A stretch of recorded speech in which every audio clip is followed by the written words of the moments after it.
You must be at least 18 years of age to listen to the following podcast.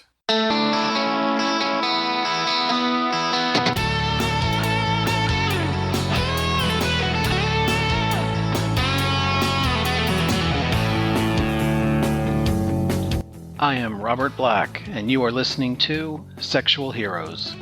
My guest for this episode is one of my personal favorite cam models.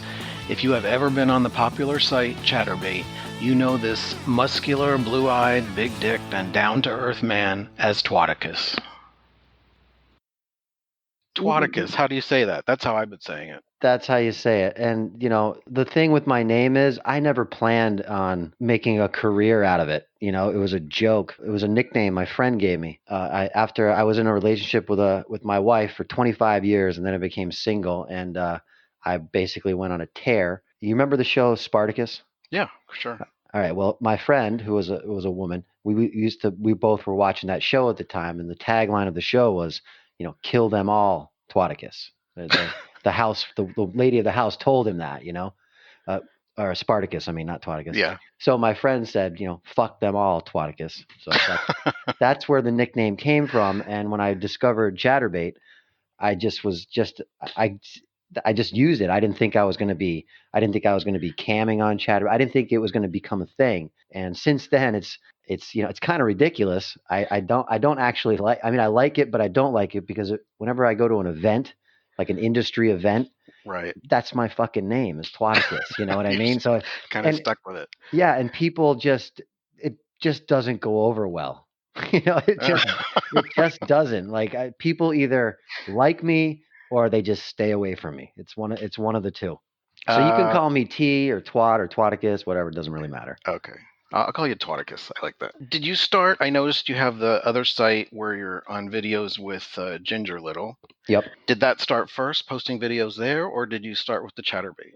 No, I started with Chaturbate. I had been doing video chat for a long time, just as recreational fun, just as like talking to other people and messing around and stuff for years. It's kind of a weird story. If you just want me to go, I'll go with it. Go. All right. So I've been doing that type of thing for a while, and I had a lot of friends, like back in the day with the internet, there was like the Yahoo chat rooms and stuff. Like people would hang out in those rooms. So that it was kind of like that kind of thing, I was involved in that, because I was pretty much an adult when the internet was introduced to the world, So I was used to doing that. I found Chaturbate when I was basically homeless, and I was still doing some video chatting, just in my spare time. When I say homeless, I wasn't really like living on a sidewalk. I was basically living in and out of the front seat of my Ford Expedition, which was packed with a bunch of stuff. So I couldn't even lay in the back, but I just sit in the front seat most of the time. That went on for 18 months. I would sleep in there, and in between, sometimes I would find places to work or places to sleep or things like that. So it was kind of a crazy, adventurous time in my life where there was big ups and big downs, But I got to that point because I was doing my own podcast. I did a podcast for about a year or so. I did 2 live broadcasts per week, and where I started just to get things, off my chest, just to talk about things that I wanted to talk about that people in my normal everyday life didn't want to listen to. So I just decided to speak into the ether. Kind of like what you do during your Chaturbate show. Exactly. It's almost the exact same thing, except on the Chaturbate show, it's a lot less research because I'm beyond that. I don't care about that anymore. But, if you're on a podcast, especially a live one, people had the ability to call in, so they can call in and call you out on whatever you're saying, so you really have to have your game on, So, I did that for a while, and through that, I actually got invited to be on a reality television show that was supposed to air on Discovery Channel about an off-grid community and sustainable living. So I got invited to do that, and it kind of happened right as I was getting divorced. So, it was like the perfect thing. It was something completely different, take my mind off my life crumbling around me, or so I thought at the time. Because when you're used to one thing for your entire adult life and then suddenly it's going away, you think it's the end of the world. I was like, I can't even imagine anything but this. how wrong was I? So I went out and did this show. The show never made it, never got on air. I learned a lot about television, though, and a lot about television production through that, because we were working with one of the biggest production companies in Hollywood at the time. It was called Lizard Productions. They did the show Whale Wars. I don't know if you remember that show, but it was it was a very popular show about activists fighting against like Chinese whaling ships and stuff like that. It won an Emmy Awards and stuff. But anyways, so it was a legit production company. And that show never came to fruition. And then once they said, "Hey, we're not doing anything with you guys," I really had nowhere to live. I had nowhere to go. I really had no money. I had my truck. I had a couple $100, and I was sitting out there in the middle of Oklahoma, going, "Wow, what do I do?" You know. So a friend of mine, a guy that was out on the grid with me, off the grid show with me, he's married to a Mormon girl. He invited me. It gets better and better. Dude, it's crazy. I'm telling you. Like I said, I thought my life was over when I left my marriage, but it was really only just beginning. And so I took him up on it, and I ended up living in their barn on this Mormon property in Alabama. Now, I'm from New England. I spent most of my life in Massachusetts, Western Massachusetts. So I'm just, the demographics are completely different. So when I say I grew up in Attleboro. Did you? Yeah. Okay. All right. So you get it. So when I say, I had never been to Oklahoma before. So when I said, there I am in the middle of nowhere, Oklahoma, without a home, I was just like, wow, things have really, really taken a turn. Anyway, that's when I discovered Chaturbate, was in the barn in Alabama, a website that I used to webcam on for free just to talk. I never showed my face. I never did anything sexual on the cam. It was just, I just talked, I just rapped with whoever wanted to be in the room. We saw Chaturbate show up on the scene, and we would talk about it, and it looked really professional. Everybody on there was like really attractive, or seemed to be, in comparison to the regular video web chat sites. You know what I'm saying? So it was like, wow, man, you really must have to do something to do that, or something. One day I just decided to log on and try it, just to see what would happen. I didn't expect anything, and it went great. Like, I was an exhibitionist cam, so I couldn't take tips or anything, but the response was really good. I had, over 1,000 people in my room the first couple of times as an exhibitionist, but exhibitionist cams usually get pretty good traffic because, people like free stuff. So people started saying, "Hey, you should get verified so we can tip you." And I'm just like, "For what? What would you ever tip me for?" Because at this point in time, I considered, masturbating on a webcam on the internet just jerking off. That's all it was. I didn't realize it was a show, to be monetized. I just didn't know. I just didn't. And are you an exhibitionist? Not at all. No. When I first got on Chaturbate, I would not take my clothes off. I would do they talked me into crazy ticket shows, which are private shows that people buy tickets for, and only the people that buy tickets can view the show. So, but no, I was, and I'll be honest with you, having a bunch of men watch me was very uncomfortable at first, because I'm heterosexual, and so it just was an uncomfortable thing, It was a new thing. I grew up around gay people. Both my uncles were gay. All three of my best friends had gay brothers, and we all hung out. It was never a thing. It was just never like, no one ever made a big deal about it. It was just, oh, it's just Dale, or it's just Mike, or it's just, you know what I mean? It just wasn't a big deal. So it was never really thought of anything other than just these dudes. And and as a little kid, it came in really as a big advantage, because none of my good friends' brothers wanted to be any of the, the macho cool characters on TV shows when we'd reenact these, like if we played Star Trek or something as little kids. Dale didn't want to be Scotty or Spock or Kirk. He wanted to be Uhura. Right, exactly. And we were like, that's awesome. Dale wants to be Uhura. We have Uhura, because nobody else would want to be Uhura, but now we have her. It wasn't even like, making fun of Dale for wanting to be that. It was just, what I mean? So anyway, so the fact that, when I first got on cam, that I felt uncomfortable about it, still a little strange now, but I don't really think about it.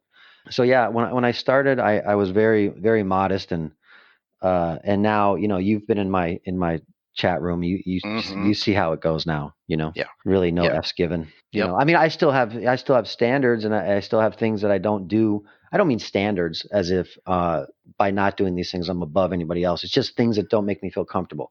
Right.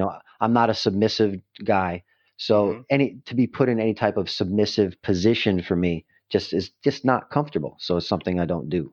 You know. Well, boundaries are important in any scenario, including being a cam model. hmm You have your boundaries. So, what part of your audience would you say is gay men?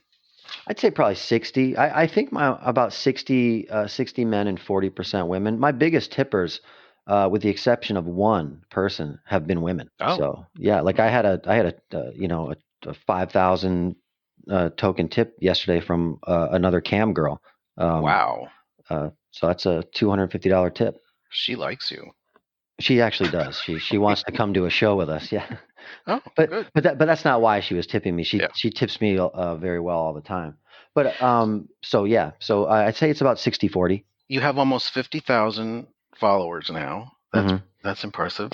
What do you think made that possible? What makes you successful? Well, I don't honestly, I don't really think it's that big of a deal because I've been doing it for 7 years. So to Hmm. accumulate 50,000 people over 7 years is pretty slow, on that website. I mean, if you compare me to a single cam girl on there that's Hmm. semi-popular, I mean, my the amount of followers I have is really nothing. I don't really consider it successful. I consider it's semi solid when I get on there. What do you think draws people to your room?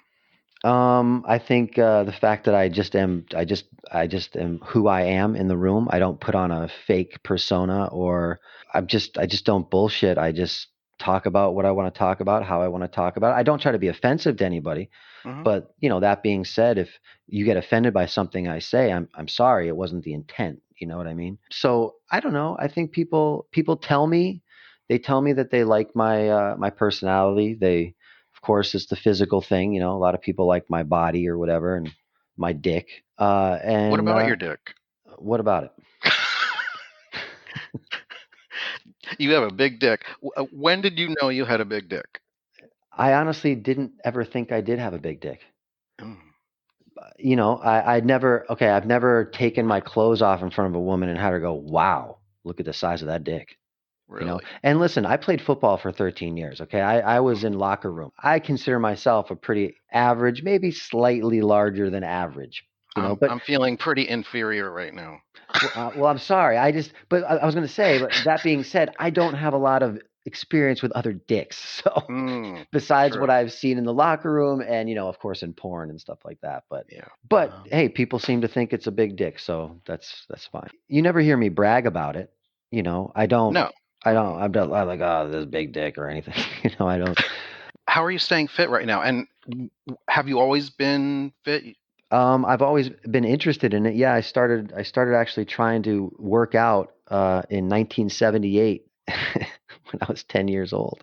Wow. Um, and my next door neighbor he was a grown dude, and he hung out with him and his wife hung out with my mother and father. So and he worked out in his basement, and I had never known anybody that worked out. So like I would go over there and he would show me stuff, and then I would try to mimic it in my basement. And I just had an interest in it. I used to like these artists, Frank Frazetta, Frank Frazetta art, No. and Boris Vallejo. They did like fantasy art. You would probably recognize some of the pictures because they've been on a lot of famous album covers and stuff. But all the people that they would draw or paint were always very muscular and in these like fantasy type scenarios, and I was really Hmm. drawn to that. And so I was like, wow, your body can do that, can look like that. And so I guess it just I just got an interest in it, and I always, Well, as I got older, I realized that your physical health coincides with mental health and spiritual health and all those things, and so it's really the basis for everything, in my opinion. I mean, it's hmm, really all you have, you know. it is. I So would agree with that. So, what are you doing now to stay fit during this horrible pandemic? yeah, no, Do you I have work out in my garage. ah? With I what? need to set up a gym here. Oh. Yeah. Yeah, Ginger and we actually do garage workout shows once a week on Chaturbate. Hmm. And they're mostly working out, and then sometimes we get into some sexual stuff where for prizes and tokens and stuff like that. But it's never, it's not the primary focus is actually getting a good workout. It's not a fake workout show where I'm just pretending to work out and oil myself up and squat Right. over the camera. No, I'm actually working out. Not your typical Chaturbate workout show. You're not an exhibitionist, so is it totally for the money? I mean, what do you get out of it? Is it Um, just the money, or is there other no, gratification there? oh no, it's interaction. That's what I like most about it. The money that I personally make on Chaturbate is okay. I mean, there's a website that's called Chaturbate 100, and you can go see the top earners on the site, and I don't come close to those people. So, Mm. but I make enough money to, keep my head above water and do this as a full-time job. That's all I can ask for, because the most important thing for me isn't an amount of money. It's not a big bank account. It's being in control of my time. So for me, I will forego, a six-figure income if I'm in control of my own time and life. Because, I've seen a few people die in my lifetime, and not one of those people ever talked about their money, their cars, their house, or any of that bullshit. Everybody just wanted more time. How come no Twitter account? How come no Because social media website? is bad for your psychology. The people that created social media do not use social media. They don't let their families use social media. Their children don't use it. So that should tell you something. It wasn't put there so you could take groovy pictures of yourself to project some type of great life you're living, or put up what you're having, what you had for dinner, like anybody gives a shit about that. That's not why it was put there. That's the bait and the trap. But it's bad for you mentally. It's bad for look at the world. I Hmm. mean, just go on Twitter. I mean, really? Is it, you know, Yeah. it's, the world according to Twitter is vastly different than when you walk out your front door. My experience of Twitter is pretty much everybody I follow pretty much has XXX after something. A lot of people promoting their own shit on Chaturbate or wherever. Yes. The love of thyself. I don't take part in that. Okay, that's It's just not, admirable. I call it shitter. I call it Insta scam. I call it Insta scam, And What do you? Facebook, you don't have to, you can call it fuck Facebook or face fuck book, whatever you want to call it. But I mean, all of it, all of this stuff is, these are all like intelligence agencies' wet dreams. I mean, people just spew their shit out there, and then you know, they think they're getting the truths from somewhere. It's like, no, you've already told everybody what you need and want to hear, so they're going to spit it right back to you, and you're going to nod your head in agreement and be like, that's my guy. Wow, when my partner hears this part of the interview, he's going to totally agree with that. It's bad for us. It hasn't made the world a better place. The internet in general hasn't. And I use it. I'm older than you, and I had How old are you? I just turned 57. Oh, okay. Very nice. Yeah. Yes, you are older than me. Yep. I'm 52. I saw the internet becoming something great. I thought it was going to do, it was going to make the world smaller. People would become more empathetic to each other. None of that shit happened. I mean, No, well, it made look the at it. world smaller. It got us all in the same room, meaning the powers that be have much greater access to us. And I think that was the primary intent, or one of the main intents of it, to get us all in the same room. It's a net. Well, it certainly hasn't made us more intelligent. No, actually, our attention span has dropped by, I think, at least 6 seconds since it's been introduced to the public. We have less of attention span than a goldfish at this point, supposedly. Supposedly, I haven't done the experiments myself, but like I said, just go on Twitter and look at anything having to do with any type of supposed social issue or anything like that. It's just you lose your faith in humanity. So, A lot of my followers are interested in BDSM. mhm. Is that part of your psyche at all, or? In a way, I don't use a lot of props. I mean, like I said, I'm dominant, but I guess I call it naturally dominant. There's not a lot of props. I couldn't tie a good knot to save my ass. But I don't really want to waste my time with that. I just use my hands and hold them down. I like to give the woman the feeling that she is with a dominant man, a strong man. And I'm not abusive or rough. It's just, you just put some extra pressure here where your hand is, or, you don't let them move just a little bit. You know what I mean? Just so that Mm-hmm. they feel that they're being controlled, because that feeling of control, I think, really translates into a feeling of feeling protected, and once they feel protected, well, then, they just relax and the juices flow, literally. Wow. That's how I look at it. I'd like to be able to tie good knots. I just haven't taken the Me time. too. My restraints, the ones I usually fall back on, have Velcro. They're Yeah. designed for working out. Makes it a lot. Yeah, yeah, I, yeah. I'm a lazy bondage top, I guess you'd say. Yeah, I mean, I guess I would be lazy too. Why am I going to bother with that? I can just hold you here. So, what is next for you? Are you just going to ride the Chaturbate wave? Do you have some other plans? My plan has always been, and even though it hasn't worked out that well, is I just always work on being as self-sufficient as possible. That's that's my plan. But sexually, and as far as sexual career goes, I don't really have any plans. Just keep on doing what I'm doing, which is doing live shows on Chaturbate, doing live sex shows with Ginger and usually one of her friends. We usually do threesome shows on Chaturbate. Mhm. That's about as sexual as we get. When Ginger and I cam together, we typically don't do sexual shows. My dick doesn't usually come out when her and I are on cam together. Oh. When her and I are on cam with somebody else, one of her friends, then it's usually a full on three-way sex show. The reason that I like it like that is because I don't want my sex life to be my job. Mm-hmm. I get it. So I and it, a lot of people think that's strange, but I think it's worked out pretty well for us. Now that being said, I will make her orgasm. I'll go down on her. I'll use my hands on her. Restrain her, or do something like that. But that's about as far as we normally take it. And no three ways with a guy. No, only because she just isn't really interested in it. Hmm. Wow. I mean, I've offered. I've Does that make you feel good? I mean, it's fine. I honestly, I mean, I guess it does, but it's not. I'm not really a competitive dude like that. Hmm. I'm not.